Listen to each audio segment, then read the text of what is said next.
To start with today, I want us to review how we are writing fractions and decimals. So I have 3 numbers written out in front of you today. I would like you to pause this video and write each number as a fraction and as a decimal. Once you've done that, you can press play to check your work. Write each number on your notebook as a fraction and a decimal. Now that you've given a try, let's see how you did. I will start with my fraction first. 6/10 would be written with 6 as the numerator and 10 as the denominator. If I'm writing that as a decimal, I would put 0 because I have no holes. I'd put my decimal mark, and I would put 6 in the 10th spot. For the second one, we have 2/100ths. To write that as a fraction, I would put 2 as my numerator and 100 as my denominator. For my decimal, once again, I have no holes, so I would put 0 in my 1 spot. Now I need 2 to end in my 100th spot. So if we're counting, this is tenths. If I put my 2 there, that would read 2/10, similar to what 6/10 is up here. But I don't want 2/10, I want 2/100ths. So I'm going to need to erase my 2, hold my spot with a 0, and put my 2 in my 100th spot. So your decimal is 0 and 0 and a 2. So 0 and 2/100ths. The last one is 34/1000ths. This was a challenge one because we haven't talked much about thousandths, but I would put 34 as my numerator and thousandths as my denominator for my fraction. For my decimal, once again, I don't have a whole number, so I put 0. Now I need to make sure that my number ends in the thousandths spot. I have tenths here, hundredths. Here are my thousands right here. So 34 needs to end in my 100th spot. So I'm going to put 34. To make sure that it ends in the thousandth spot, I'm going to put my 0 as a placer here. Writing numbers in the thousandths can be tough, but we need to make sure that we have our last number ending in the thousandth spot.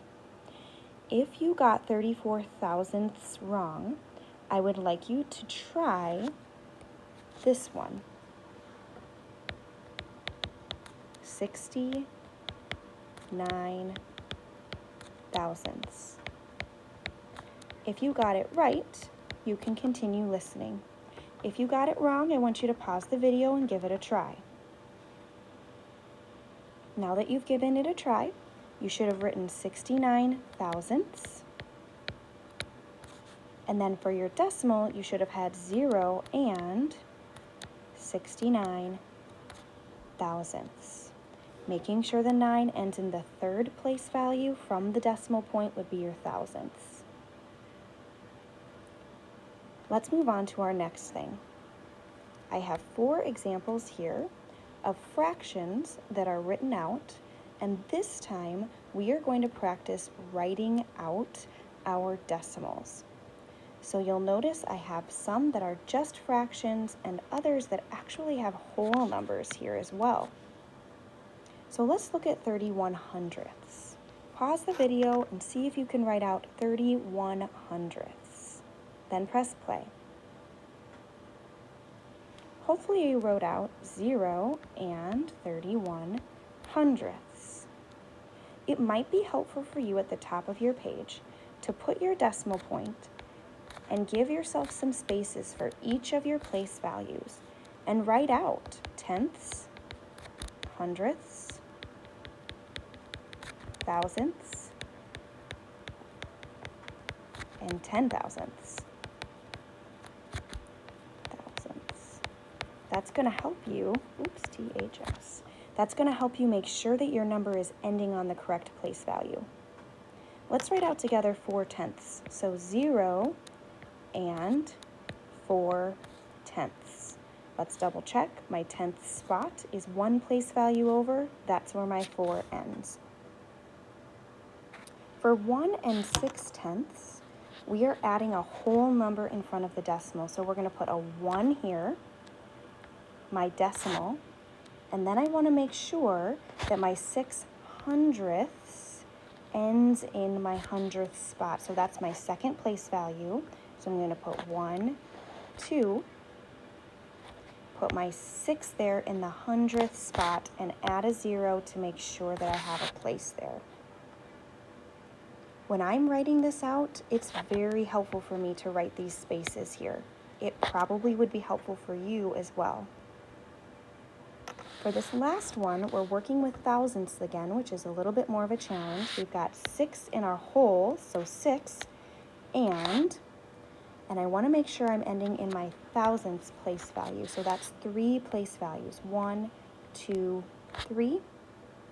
Now 41 is only 2 numbers, so I'm going to put 41 here so it ends in my thousandth spot, and add a 0 there.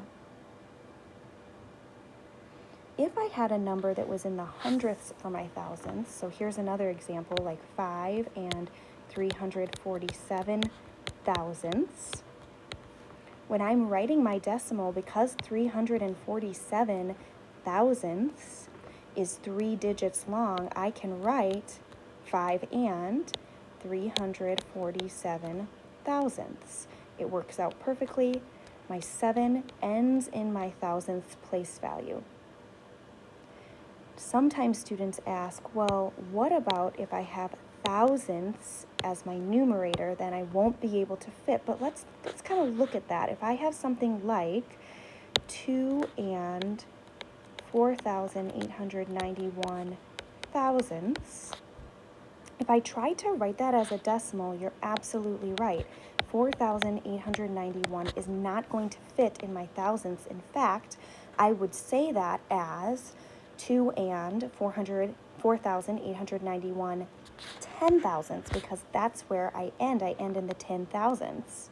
But if I look here, you guys should be thinking, red flag, 4,891 is actually an improper fraction. I have more in my numerator.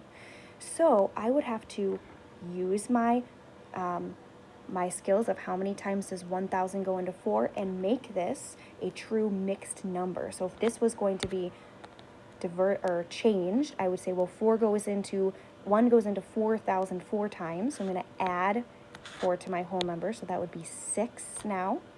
And then I'd have 891 left over. So you guys will not be asked to do that, but it's a great question if you're thinking, what if my numerator is really big? I would write this then, 6 and 891 thousandths. Okay? Make sure you have this written on your page for your notes. Then let's move on to the last section of our video today. The last section of our video today is going to be talking about comparing fractions, and you'll notice I've added one more step. I've added in these whole numbers in here, so we're going to make sure we check those out. We have done a lot with comparing fractions in the past, and when I compare fractions, I always think first, can my littlest denominator go into my other denominator? And in this case, 4 can go into 8, which is fabulous. It means I only have to do half the work. When I'm finding my common denominator, I'm going to ask, well, what do I need to do to get 4 to go to 8? I know that I multiply by 2. If I do it on the bottom, I have to do it on the top. So 3 times 2 is 6. Now I can compare 6/8 and 4/8, and I can see that 6 is my biggest one. So 3/4 is greater than 4/8. Now, sometimes we've found that our fractions are not quite so simple. 16/64 looks like a big fraction that's pretty intimidating. But let's see, can 16 go into 64? So I'm going to do some work here. I'm going to do 16. Well, 16 plus 16 is 32. 32 plus 16, I can't do that in my head, so I'm going to write it out here, is 48. 48 plus 16, 6 and 6 is 12, plus 2 more, ooh, this looks good, is 64. So I've worked hard, I've counted by 16s and actually was able to get up to 64. That's one thing you can do. The other thing is you could also multiply 16 times 64. That's going to give you an awfully big number and you'll have to do a lot of work for that. But when we're multiplying 64 times 16, remember I multiply my one spot first, then I go in and I multiply my 10 spot after I tic-tac-toe. Don't forget those skills. Because I've done the work to figure it out, I'm going to find my common denominator is 64. 16 times 1, 2, 3, 4 is 64. If I do it on the bottom, I got to do it on the top. 8 times 4 is 32. And I can tell that 38/64 is larger. So if I wanted to read that, it would say 8/16 is less than 38/64. Now we're working with whole numbers in these last two comparing fractions, and I want to draw your attention right away. I know you guys are going to be thinking, oh, nice, 5 goes into 10. I can make that super easy. 10 times 2 times 2 is 6. Oh, great, they're equal because 6/10 is equal to 6/10, right? No, we have to look at the whole number first. Before I do any of my work, if my whole number is bigger, then my job just got a lot easier. 2 is bigger than 1. So I can stop right there and I can say, well, 1 6/10 is less than 2 3/5. So be careful when you're working with whole numbers to first look at those whole numbers. My last one here is 3 2/8 and 3 9/5. And I'm going to change that. It should not have been 9/5. It should have been 4/5. Oops. So that was an improper fraction. So I can look at my whole number. 3 and 3 are the same. Sweet. Now I can find my common denominators. I'm going to multiply 8 times 5 to find my common denominator. 8 times 5 is 40. I'm going to add that in there, showing my work. Now I know 5 times 8, do it on the bottom, got to do it on the top. 8 times 5, do it on the bottom, do it on the top. 2 times 5 is 10. 4 times 8 is 32. Now I can see, well, 10/40 is less than 32/40, so 3 2/8 is less than 3 4/5. That's your video for today. Thanks for watching. Make sure you have your notes.